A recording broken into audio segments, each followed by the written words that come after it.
India Pakistan की जंग खत्म थी गई है हुण काम कार करो। मैं तो वेंदा पिया यूट्यूब ऑटोमेशन सीखण।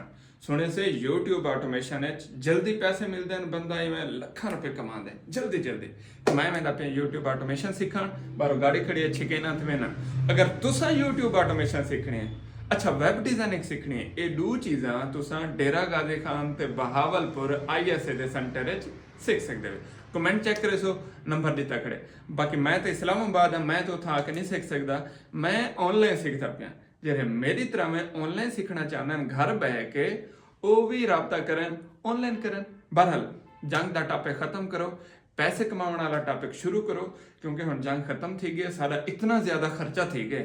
हम हुकूमत ने रिकवरियां तो पूरी करने, वो कहती कांडी चो निकल सन, सारी कांडी चो कंडा कुटवाओ, मेहनत करो, ज्यादा पैसे कमाओ, अगो महंगाई आवन वाली है, उनकी तैयारी करो, तो इंशाल्लाह बरसरे रोजगार थी। वो ऑनलाइन काम करो, ऑनलाइन काम सीखो, डेरा गाजी खाने सीखो, बहावलपुर सीखो, या मेरी तरह में घर बह के सीखो। सीखो जरूर। मैं सीखता पिया यूट्यूब ऑटोमेशन, तुसा सीखनी है वैब डिजाइनिंग या मेरी तरह में यूट्यूब ऑटोमेशन।